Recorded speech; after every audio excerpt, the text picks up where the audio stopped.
Christine, how much does it hurt the WNBA when Caitlin Clark is out?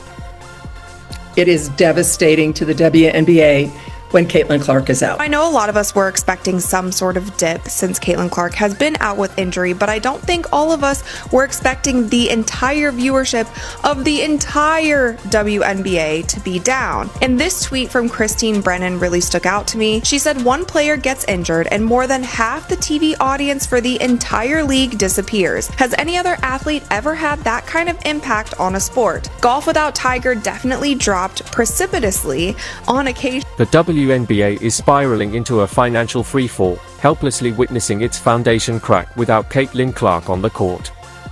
Her absence highlights a harsh truth: the league has failed to protect the very player who single-handedly pulled it from the shadows into the national spotlight. This is the story of a league sabotaging its own success, allowing its brightest star to sit sidelined, while its unwillingness to face reality bleeds millions from its future every single day. And the truth is the truth, and the data is there. And what we saw when Caitlin was out the last time, the 5 games that she missed earlier in the season, the WNBA's viewership dropped more than 50%. Not just the Fever, but the entire league. In an era dominated by manufactured drama and social media outrage, facts are becoming as rare as a sold-out WNBA game without Caitlin Clark. When she was sidelined with a quad injury on May 24th, the league's uncomfortable dependence on a single player was laid bare for all to see. Now, with Clark out again due to a groin injury, for an unknown length of time, the same unsettling pattern is repeating itself.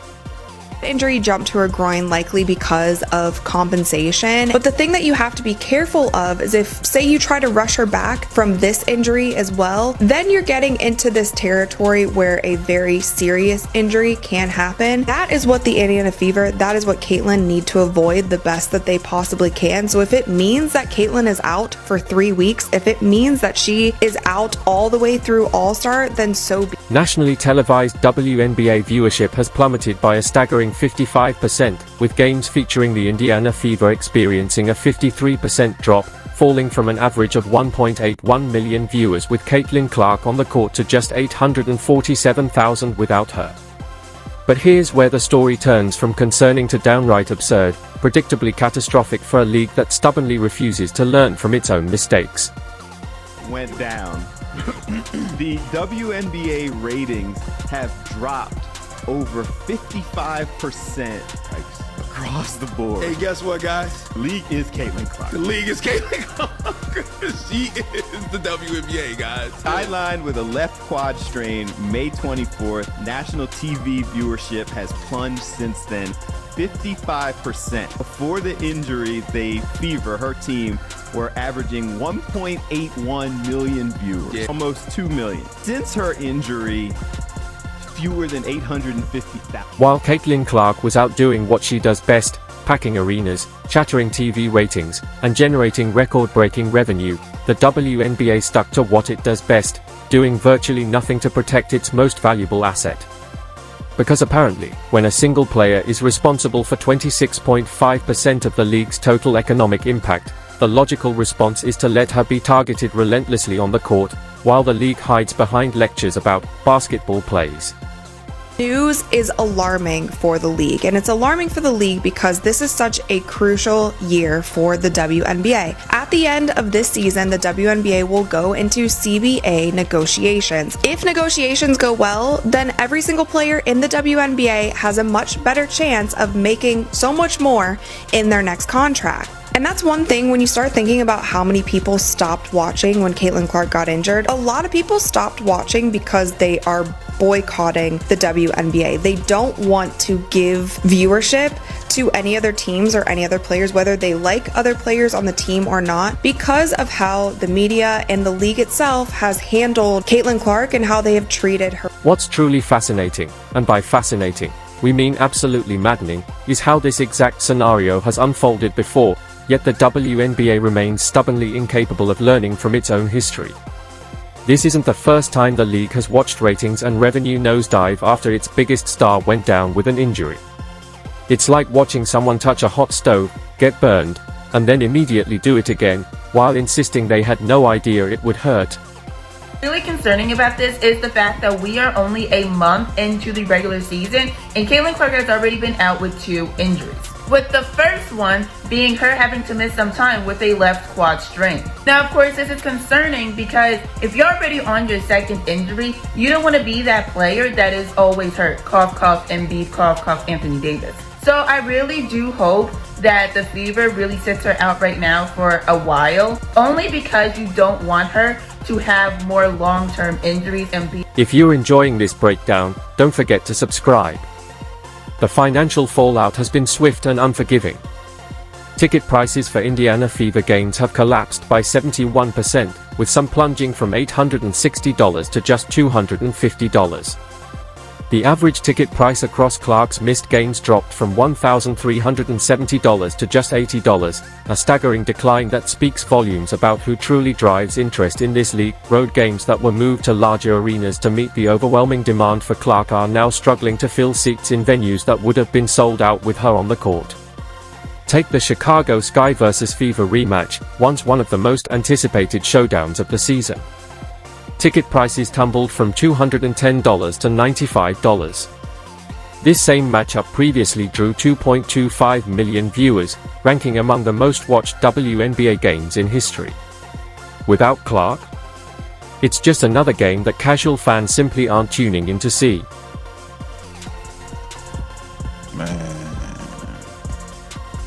Man, bruh.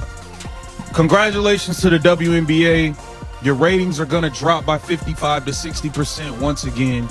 I believe the WNBA has successfully broken Caitlin. Christine Brennan, the veteran sports journalist and author of the upcoming book on her game, Caitlin Clark and the Revolution in Women's Sports, has been one of the most outspoken critics of the WNBA's failure to protect its biggest star. The WNBA continues to fail to meet the moment, Brennan wrote, following yet another incident in which Clark was blatantly targeted by an opponent. People are watching as never before, and this is what they see. Brennan's criticism strikes at the core of the issue. The league has the data. They know Clark is responsible for more than half of the WNBA's television viewership, yet they still allow her to absorb cheap shots and hard fouls designed to intimidate and diminish their greatest attraction. It's the sports equivalent of a restaurant owner allowing customers to harass the one chef whose cooking keeps the doors open. As big a deal as Tiger was in men's golf, Keith, he did, and when he was gone, it affected the ratings, but nothing like that. And, Michael Jordan being out, maybe a 5 percentage points or something. Nothing like this. You can make a strong case, and I will make that case, and have that there is no one single athlete more important to his or her sport or tour or whatever the circuit is that they play on than Caitlin Clark is to the The pattern has become as predictable as it is infuriating. Caitlin Clark gets hammered by opponents more focused on sending a message than playing basketball. Of the WNBA's 30 flagrant fouls in 2024, 5 have been committed against Clark, 80% of them by the Chicago Sky alone. When she pushes back, she's labeled too aggressive. When she doesn't, she's called soft. It's a no-win scenario, manufactured and ignored by a league that refuses to confront its own double standard. Meanwhile, the financial fallout is spreading beyond the Fever and threatening the entire WNBA ecosystem. Even with Clark's meteoric rise, the league was already projected to lose $50 million this year. Now, with her sidelined, those losses are accelerating. Television ratings are tanking, merchandise sales are slowing, and attendance is slipping back to pre-Clark levels. I don't even know where to begin, man. I hope Caitlin Clark is okay. I want to know when this injury even happened, bro, because let's be serious here. She has the quad injury. Mind you, Caitlin Clark hadn't missed a game since she was like 19 years old, since she was like 18 in college or something. Now she has a groin injury. We've never seen Caitlin Clark play as bad as she played the last 3 games. Let's just be serious here. She's like 1 for 20-something on threes in the last 3. We've never seen her shoot the ball this way. I'll say that. Has she been hurt? The most damning part of this entire situation is that it was completely avoidable. Caitlin Clark entered the league as a humble rookie, constantly deflecting praise, uplifting her teammates, and handling criticism with a level of grace and composure rare for anyone, let alone a 22-year-old under a national spotlight. The league had a golden opportunity: embrace her, protect her, and leverage her once-in-a-generation popularity to elevate the entire sport. Instead, they let jealousy, internal politics, and gatekeeping poison what should have been a milestone moment for women's basketball, and now the consequences are rippling far beyond TV ratings and ticket sales. Corporate sponsors who invested millions on the back of Clark's meteoric rise are starting to question whether they bet on a league that's structurally unprepared to support its own success. What this reveals is a deeper identity crisis within the WNBA, a league torn between wanting to be seen as a serious professional sports organization and chasing every ounce of manufactured drama for social media engagement. But here's the truth: you can't have it both ways. Real pro leagues protect their stars and uphold the integrity of the game. High school drama clubs chase clout and hope someone notices. Right now, the WNBA is looking a lot more like the latter. Admire about Caitlyn, she's a warrior. She's tough. You hear me? Bruh, you just don't see players. You don't see female basketball players like her. I'm sorry. I done seen a lot of female basketball players, like I said. The contrast with other professional sports leagues is both stark and embarrassing. Imagine the NBA allowing players to relentlessly target LeBron James with dirty plays for months while brushing it off as just competitive basketball. It would never happen. The league would step in immediately, handing out suspensions before anyone could even say flagrant foul. Yet the WNBA seems disturbingly content to let this destructive cycle continue, operating under the misguided belief that any attention is good attention. This failure to protect Caitlin Clark has created a toxic environment, one where fans are openly walking away from the broader league, not out of disinterest, but because they've lost faith in the sport's integrity. When your own fans are saying they won't watch games without your biggest star, not because she's absent, but because they no longer trust the officiating or fairness of competition, you're dealing with a crisis that goes far beyond declining ratings. This is a credibility collapse, and it's one the league can't afford to ignore. The cleanup, I believe the physicality and all this hacking and fouling that goes on, she getting blindsided by Marina Mabry. I think all of this stuff is having a wear and tear and an impact. And all you guys are doing are hurting yourselves, because the numbers are going to drop and drop and drop. And trust me, when it's time for that collective bargaining agreement, they are going to point to this and say, well, how can we give you guys all this money? What happens if she gets... What makes this situation even more maddening is how many chances the WNBA has had to course correct, and how it has failed every single time. Each incident involving Caitlin Clark should have been a wake-up call, an opportunity to set clear standards for player protection and uphold competitive integrity. Instead, the league keeps trotting out the same tired lines about basketball plays and letting the players play. The cruel irony? Clark's injury, something the league should have been actively working to prevent, has become the most glaring proof of her value to the WNBA. A 55% drop in viewership isn't subtle. It's a flashing red warning sign. And yet, even with such undeniable evidence, there's little sign the league has learned anything. Officials continue to talk about competitive balance and physical play as if hard fouls and borderline assaults are essential to the game. Worse, they consistently overreact to routine plays by Clark while brushing off dangerous, targeted fouls against her. It's a warped standard, and it's destroying trust, not just in the officiating, but in the very legitimacy of the league itself. Because of the way they play the game, because I love the WNBA, I love the way they play the game. But we really watch it because Caitlin Clark and everybody watching. Now listen, if I keep bumping her, knocking her down, might get her a concussion, you might hurt her for real. For 2 weeks, she was done with like a hamstring. She was down. 55% of the viewership was down. She comes back the next game, it's about 3 million viewers. Now let me tell you something. Growing up in the hood, they teach you this. Always protect the money. Y'all keep hurting her and all that. She's going for a year or two. Ain't nobody gonna watch it. If nobody watches, how y'all gonna make and generate? The solution to this crisis isn't complicated, but it does require the WNBA to make some tough, overdue decisions about what kind of league it wants to be. If the WNBA wants to be taken seriously as a professional basketball organization, it needs to start acting like one. That means establishing clear, enforceable guidelines for player protection and applying them consistently.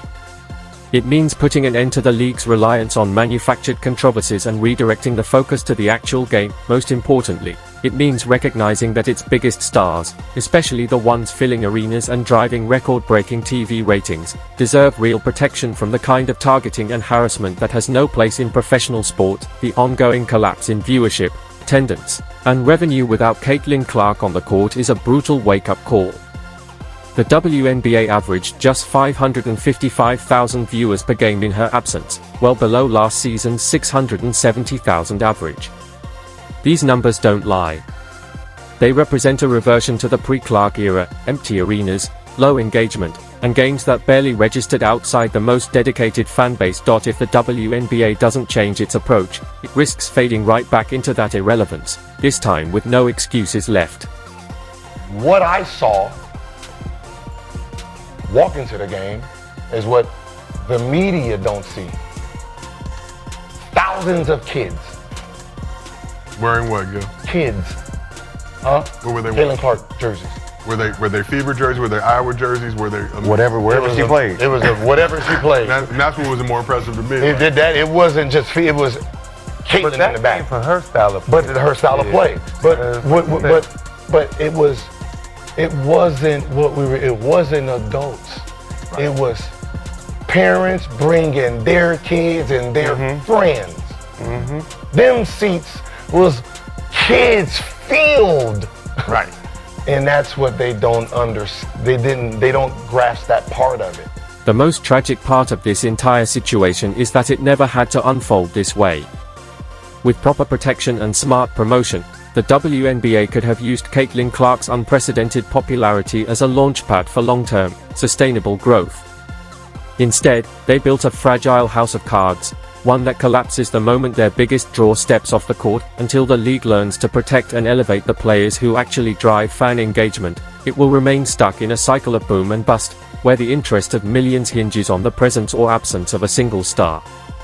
The real question now is whether the WNBA will finally wake up and protect its golden goose, or continue down a path of self-sabotage until the opportunity Clark has created is completely squandered. And based on everything we've seen so far, it's hard to bet on the league suddenly discovering common sense.